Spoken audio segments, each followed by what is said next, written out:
So hello and welcome to all dear students of intermediate section. सभी 11वीं व 12वीं के छात्रों का राजेंद्र कॉलेज के यूट्यूब क्लास पर बहुत बहुत स्वागत है। तो जैसा कि आप अपने स्क्रीन पर देख पा रहे हैं, आज हमें क्या पढ़ना है, फिगर ऑफ स्पीच, यानी कि हमको आज अलंकार के बारे में पढ़ना है। अलंकार तो आप फिलहाल पिछली क्लासेस में पढ़ लिए थे, लेकिन अब आप यहाँ पर देख रहे हैं, अब हमें फिगर ऑफ स्पीच, वही चीज को इंग्लिश में पढ़ना है। तो बहुत इंटरेस्टिंग सा फिगर ऑफ स्पीच है, बहुत मजा आने वाला है पूरी क्लास में इस फिगर ऑफ स्पीच के। तो आप लोग पूरा वीडियो देखिएगा, लास्ट तक वीडियो देखिएगा। मेरा वादा है कि कॉन्सेप्ट एकदम क्लियर हो जाएगा, बिल्कुल भी कंफ्यूजन नहीं रहेगा, एकदम कॉन्सेप्ट क्लियर हो जाएगा और एकदम पहचानने लगेंगे आप। ठीक, तो फिगर ऑफ स्पीच की चर्चा करें उससे पहले हम आपको एक टॉपिक रिमाइंड कराना चाहते हैं। क्या है? लैंग्वेज। क्या है? Language, LNGUAG। तो लैंग्वेज हमको इसको समझना है। देखिए, आप पिछली क्लासेस में इसको पढ़ चुके हैं कि लैंग्वेज क्या होता है। लैंग्वेज क्या होता है भाई? Language is system of words और sign that people use to express thoughts and feelings to each other. मतलब भाषा शब्दों या संकेतों की एक प्रणाली है जिसे लोग अपने विचारों, अपनी भावनाओं को व्यक्त करने के लिए प्रयोग करते हैं। अब ये जो लैंग्वेज होती है ये दो टाइप की होती है। क्या? लैंग्वेज दो टाइप की होती है। अभी हम फिगर ऑफ स्पीच पे आ रहे हैं, लेकिन थोड़ा सा रिमाइंड कीजिए। लैंग्वेज हमारी दो टाइप की होती है। पहली क्या होती है? लिटरली। क्या? लिटरली। और दूसरी क्या होती है हमारी? फिगरेटिवली। क्या होती है? फिगरेटिवली। अब लिटरली क्या होता है, फिगरेटिवली क्या होता है? लिटरली मीन्स वर्ड्स को वस्तुतः ही कह देना, या जो लैंग्वेज है उसे सिंपली हूबहू कहना या अक्षरशः कह देना बिना किसी बदलाव के। जब आप अपनी बात हूबहू कह दे रहे हैं तो वो क्या होगा? लिटरली होगा। और फिगरेटिवली क्या होगा?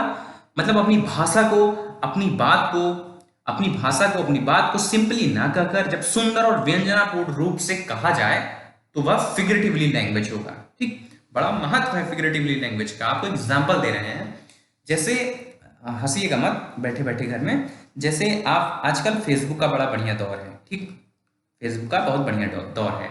सब अपनी फोटो पोस्ट करते रहते हैं ना, सब अपनी फोटो पोस्ट करते रहते हैं। एकदम नया एग्जाम्पल है, मॉडर्न एग्जाम्पल आप कर सकते हैं। ठीक, बहुत मजा आने वाला है फिगर ऑफ स्पीच क्लास में।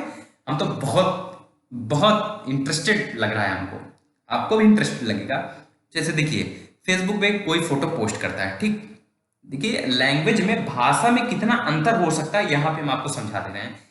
फेसबुक पे कोई अपनी DP, DP means display picture, DP post करता है तो आप उसके मित्र हैं, आप उसके फ्रेंड हैं। आप क्या करते हैं? यूजुअली कमेंट्स किया करते हैं। वो आपके डीपी पे कमेंट करता है, आप उसकी डीपी पे कमेंट करते हैं। तो ऑसम, वाओ। इसके साथ साथ कभी कभी आप एक वर्ड यूज कर देते हैं, क्या? Killer look. क्या? Killer look. मतलब आप अपने फ्रेंड्स को क्या कह रहे हैं? You are looking killer, this image is killer look. मतलब इस इमेज में आप किलर लुक वाले एकदम लग रहे हैं। अब सोचिए, किलर लुक अब आप जब आप कह देते हैं तो फ्रेंड्स आपका बहुत हैप्पी होता है, बहुत प्रसन्न होता है, वाह क्या पिक्चर हमने अपलोड की है। लेकिन अब इसी वर्ड को थोड़ा सा हिंदी में कह दीजिए, किलर लुक मतलब हत्यारन। क्या? हत्यारन। हंसीएगा मत बिल्कुल भी। अगर आप अपने फ्रेंड के डीपी पे पोस्ट कर दीजिए, कमेंट्स कर दीजिए, आज तुम हत्यारन लग रहे हो, तो देखिए फिर आपका अगले दिन क्या हाल करता है। तो ये फर्क है लैंग्वेज में। देखिए इंग्लिश में आप वही चीज बात बोल रहे थे, वही बात बोल रहे थे, किलर लुक, तो बहुत प्रसन्न हुआ, वाह क्या बात बोला गया है। लेकिन वही चीज जब आप हिंदी में बोल दिए कि हत्यारन, जबकि दोनों का मतलब सेम है, बिल्कुल सेम है ना, तो बहुत फर्क पड़ जाता है। इसलिए फिगरेटिवली लैंग्वेज को पढ़ना बहुत बहुत बहुत जरूरी है। मतलब फिगर ऑफ स्पीच को हमको पढ़ना बहुत बहुत बहुत जरूरी है।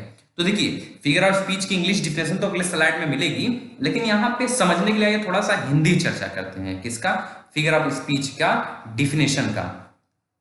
फिगर ऑफ स्पीच, तो इसकी डिफिनेशन क्या होती है? तो देखिए, इसकी डिफिनेशन अगर हम हिंदी में बोले तो जैसे अपने वर्ड्स को, अपनी बातों को, अपने फीलिंग्स को, अपने विचारों को उसके मूल अर्थ में ना कहा जाए, बल्कि काल्पनिक, इमेजिनेटिव वर्ड्स का प्रयोग करके उसे ब्यूटीफुल, इफेक्टिव और इंप्रेसिव बना दिया जाए। तो बस इसी को हम क्या कह देते हैं?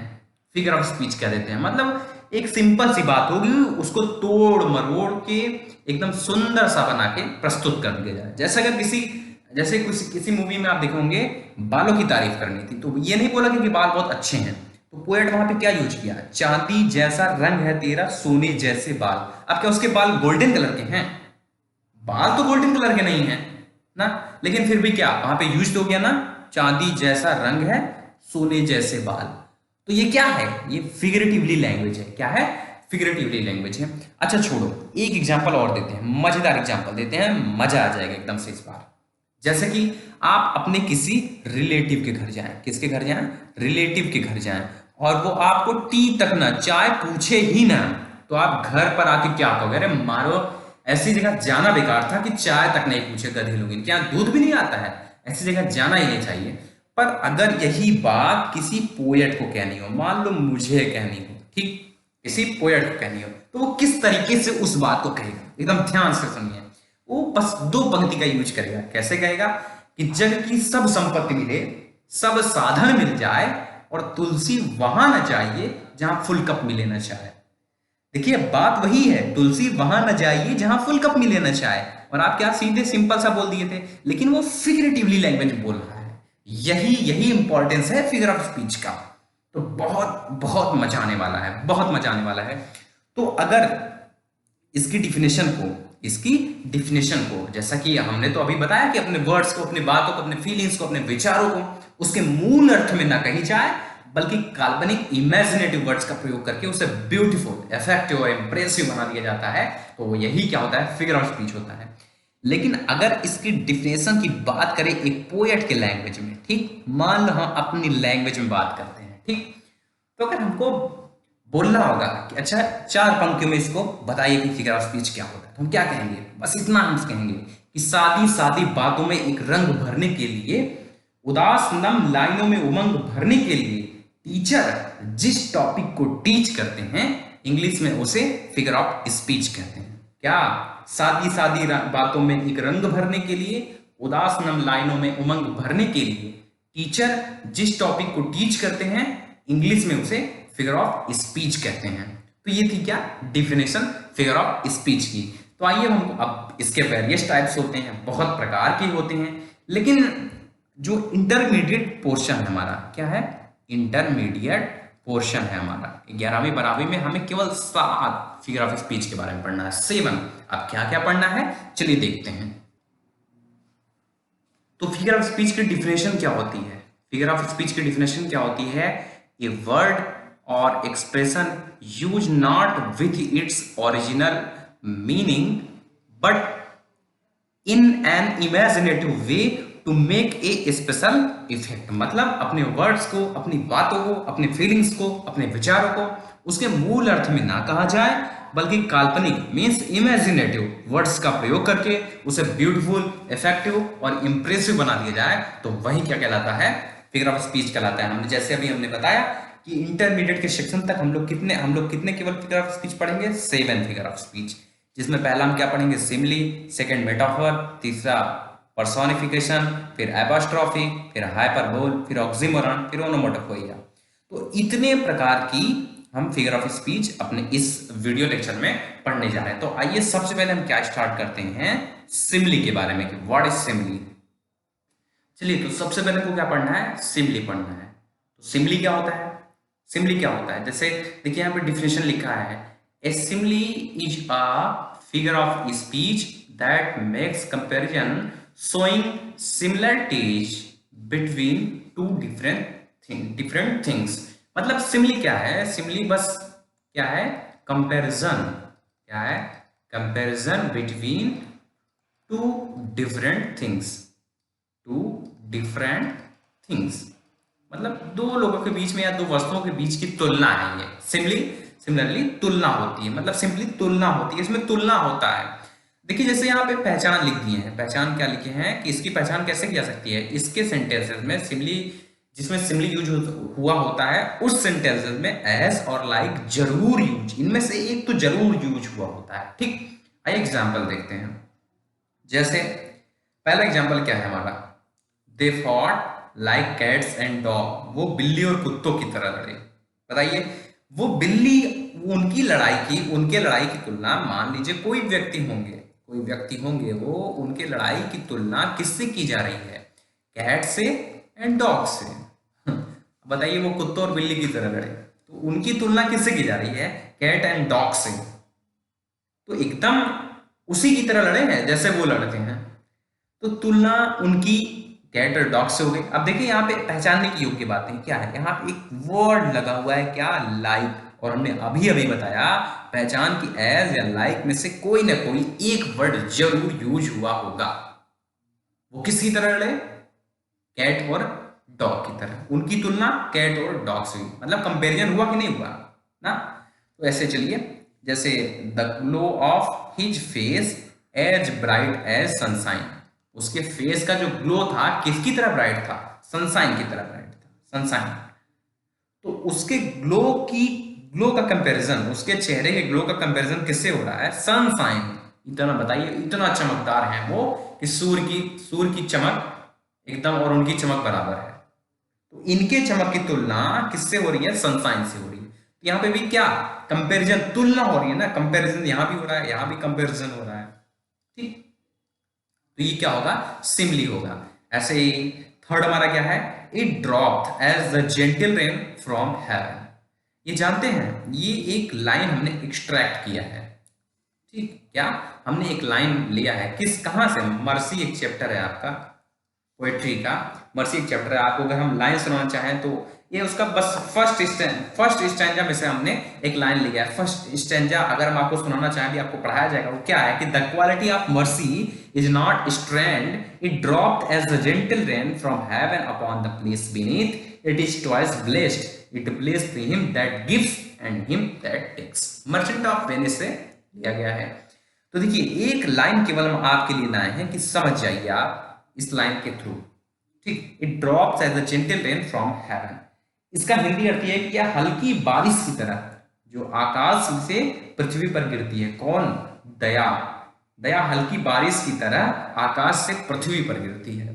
इसका मतलब यह है, दया की तुलना, मर्सी की तुलना किससे की गई है भाई?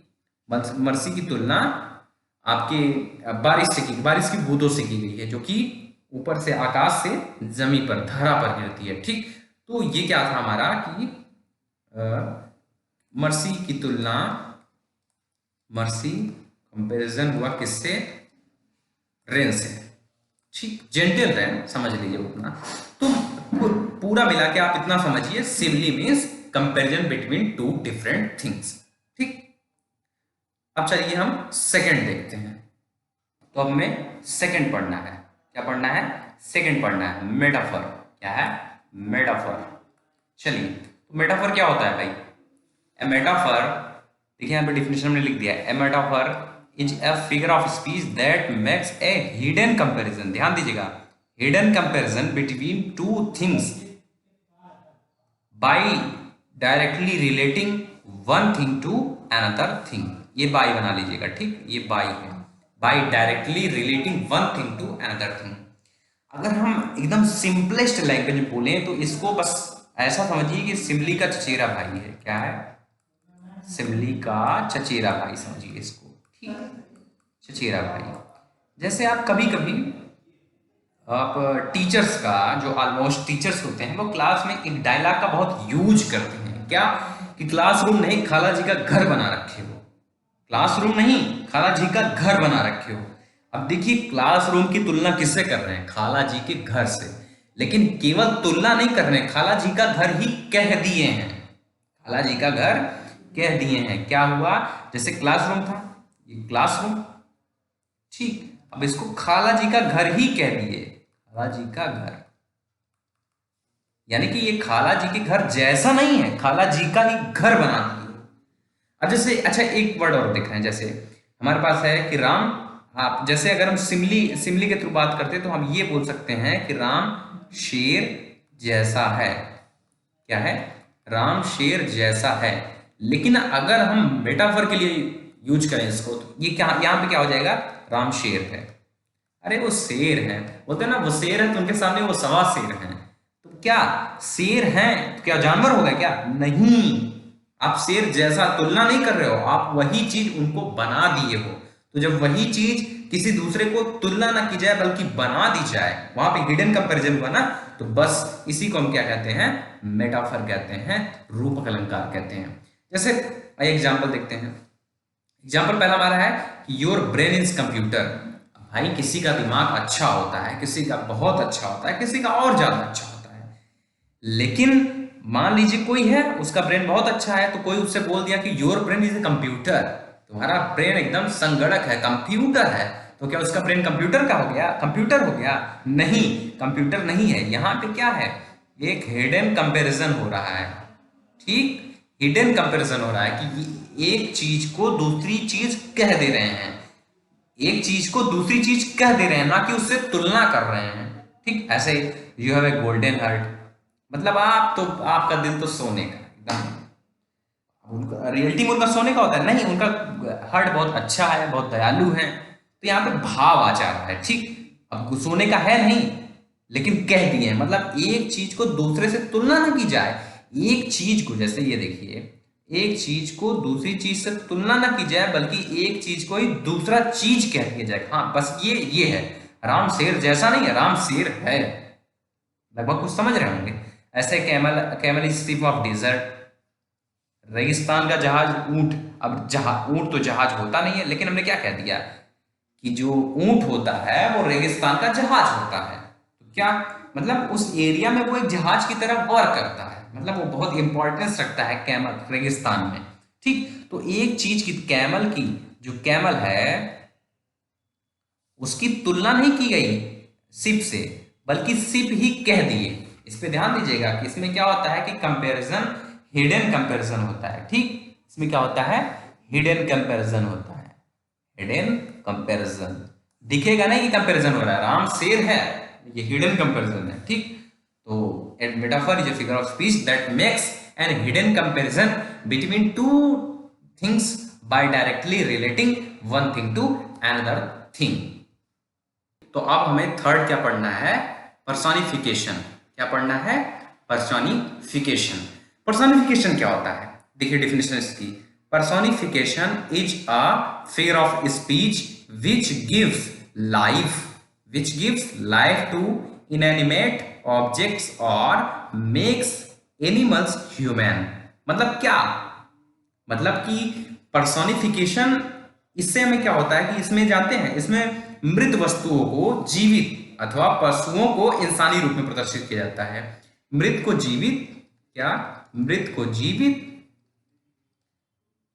जीवित, ठीक, अथवा जो पशु होते हैं उन्हें इंसानी रूप में प्रदर्शित कर दिया जाता है, इंसानी रूप में। ठीक, तो वहीं पे क्या होगा, मानवीकरण अलंकार। देखिए मानवीकरण अलंकार मतलब पर्सोनिफिकेशन। तो जब जब जहां जहां पे जो मृत होंगे उनकी तुलना, अगर मृत लोगों को, मृत वस्तुओं को चेतना युक्त अथवा पशुओं को इंसानी रूप में प्रदर्शित कर दिया जाए, तो भाई क्या होगा, हमारा पर्सोनिफिकेशन होगा। तो आइए इसको कुछ एग्जाम्पल्स पे ध्यान देते हैं। पहला एग्जाम्पल क्या है, you should keep working hard, opportunity are knocking your door. अब बताइए, आप एकदम मेहनत करते रहो, अपॉर्चुनिटी आपका डोर खटखटाने आएंगी। अपॉर्चुनिटी कोई आदमी है, औरत है, लेडीज है, बॉय है, गर्ल है, जो दरवाजा खटखटाने आएगा? नहीं ना।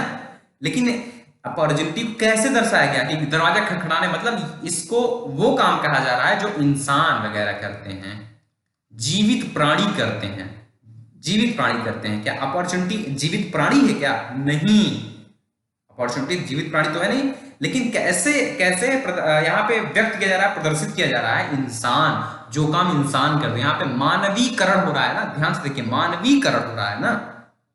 तो यहाँ पे क्या होगा, पर्सोनिफिकेशन होगा, मींस इसमें पर्सोनिफिकेशन यूज हुआ है।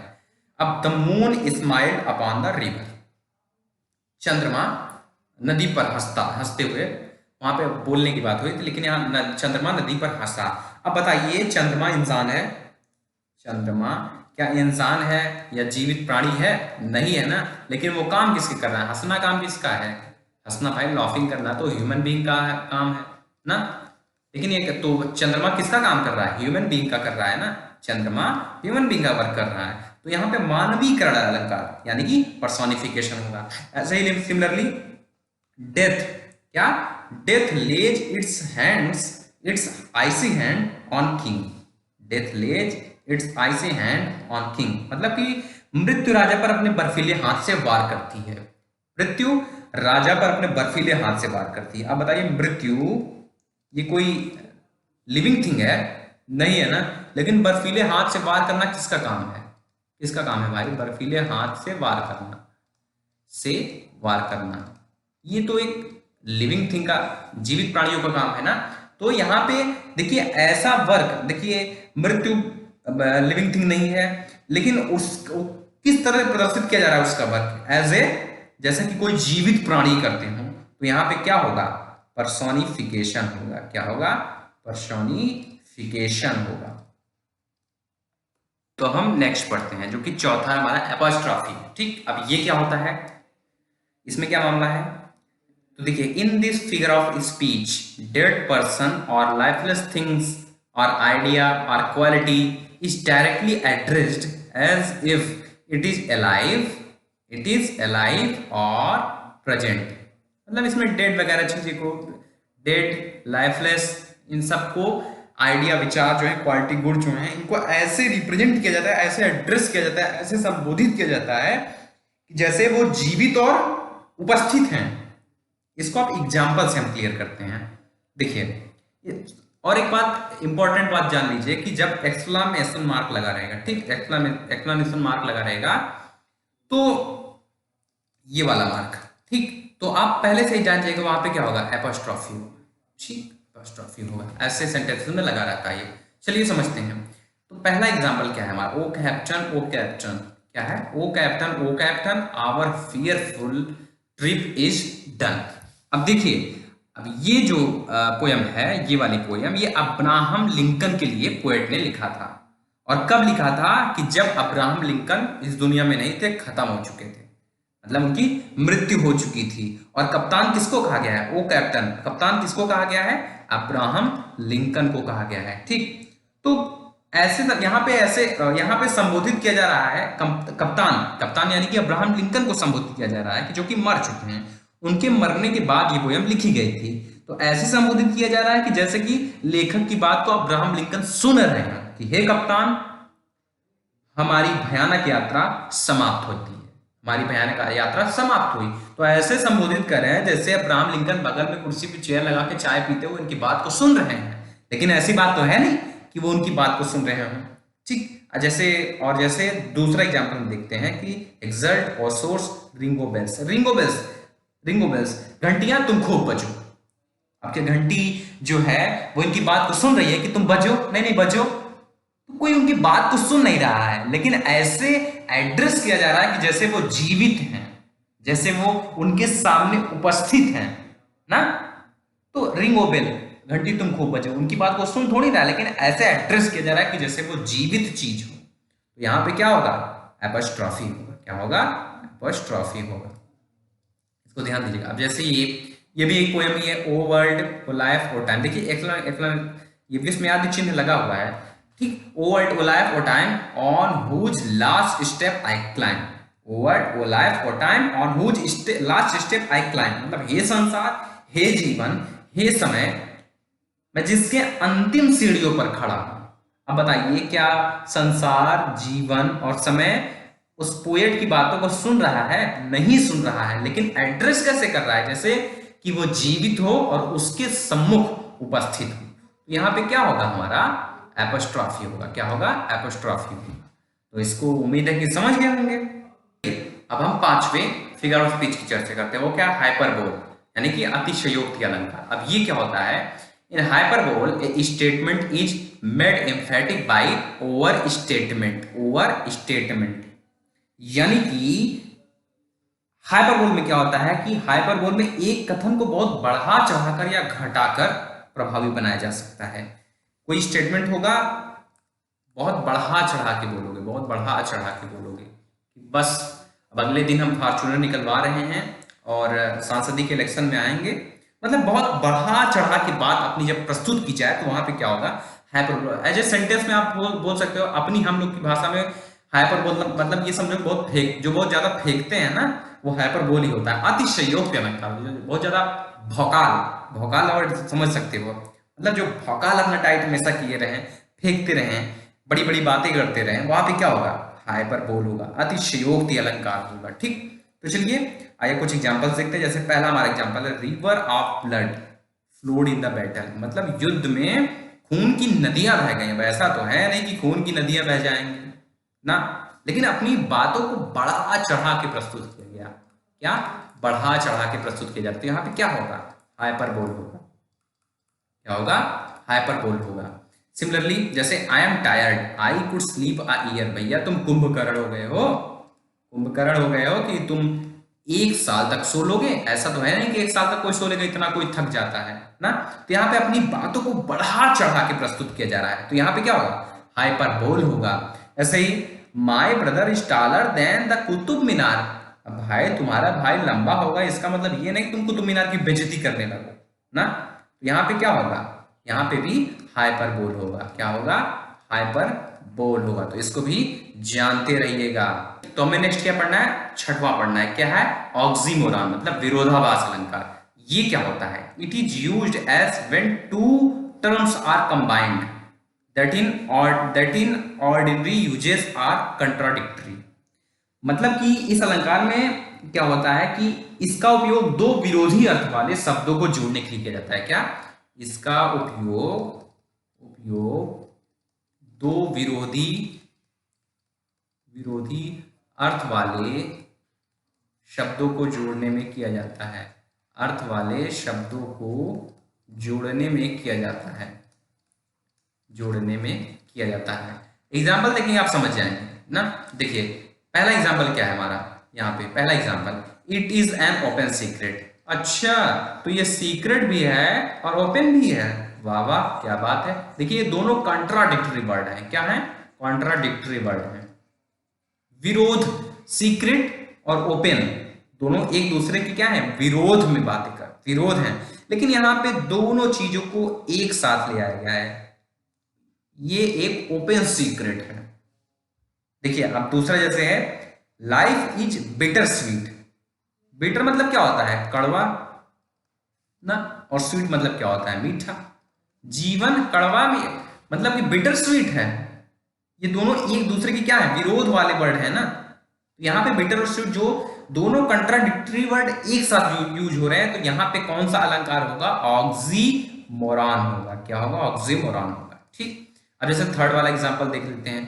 थर्ड एग्जांपल क्या कहता है, he is shining star, he is shining star. अब देखिए स्टार कब निकलते हैं, रात को, और शाइन कब होती है, दिन में। दिन और रात ये एक दूसरे के विरोध वाले वर्ड है ना, कॉन्ट्राडिक्टरी वर्ड है, कॉन्ट्राडिक्टरी वर्ड है। तो जब दो विरोध वाले, इसका उपयोग मतलब दो विरोधी अर्थ वाले शब्दों को जब जोड़ दिया जाता है, तो वहां पे क्या होता है, ऑक्सीमोरॉन होता है। तो ये सारे तीनों सेंटेंस किसके एग्जांपल हैं, ऑक्सीमोरॉन के। ऐसे ही हो सकता है जैसे his honour rooted in dishonour stood, तो ये भी क्या है, ऑक्सीमोरॉन है। यहाँ पे दो विरोधाभास वर्डों को ऐड किया जा रहा है। तो जब जब दो विरोधी अर्थ वाले शब्दों को जोड़ा जाए, तो वहां पे समझ जाइए कि क्या होगा, ऑक्सीमोरॉन होगा। ठीक, तो सातवां और अंतिम जो हमें पढ़ना है वो क्या है, ओनोमेटोपोइया। इसको जो जो लोग अलग अलग तरीके से उच्चारण करते हैं, जिसका जैसा सुविधा होता है, ओनोमेटोपोइया कह लेता है। तो मतलब ध्वनि सूचक अलंकार है ये, ध्वनि अनुकरणात्मक अलंकार। अब देखिए बहुत इजी है ये, जैसे in this figures of speech the sound suggest the sense और मीनिंग। आवाज सुन के आप बता सकते हैं। जैसे कहीं मान लीजिए कोई घर है, वहां पे बिल्ली बैठी है, ठीक, बिल्ली बैठी है। अब अगर बिल्ली म्याऊ म्याऊ बोलेगी, म्याऊ म्याऊ बोलेगी, तो आप दूसरे वाले कमरे में बैठे हैं, तो आप सुन के जान जाएंगे कि वहां पे क्या होगा, बिल्ली होगी, वहां पे जरूर बिल्ली होगी। अब आप कैसे जान रहे हैं, उसकी आवाज को सुन के। ध्वनि सूचक, ध्वनि सूचक इस अलंकार में शब्दों का निर्माण तथा उपयोग उनसे संबंधित वस्तुओं अथवा क्रियाओं की ध्वनि के अनुकरण के द्वारा होता है। किसके द्वारा, ध्वनि के अनुकरण के द्वारा। जैसे द कैट्स म्यू, बिल्ली क्या कर रही है, म्याऊ म्याऊ कर रही है। तो म्याऊ म्याऊ जब आप म्याऊ म्याऊ आवाज सुनेंगे, तो आप खुद जान जाएंगे वहां पे बिल्ली है। Similarly the snakes are hissing, snakes क्या करते हैं, हिसिंग करते हैं, और मधुमक्खियां क्या करती हैं, बजिंग करती हैं। तो ये क्या, ये ध्वनि सूचक अलंकार है। यहाँ पे क्या होगा, ओनोमोटोपोइया होगा। क्या होगा, ओनोमोटोपोइया होगा। हमेशा जानते थे, इसका एकदम ट्रिक से समझिएगा कि ध्वनि ध्वनि ही बता देती है कि वहां पे कौन सा अलंकार होना है। ठीक, ध्वनि बता देती है कि कौन सा अलंकार होना है। The cats mew, the snakes are hissing, the bees are buzzing. तो ये था हमारा फिगर ऑफ स्पीच के बारे में। उम्मीद है आज का लेक्चर आपको पसंद आया होगा, आपको समझ में आया होगा। और जिन्होंने चैनल को अभी तक सब्सक्राइब नहीं किया है वो चैनल को सब्सक्राइब कर लें, और मोर वीडियोस, अधिक वीडियोस आपके यूट्यूब पर अपलोड होते हैं।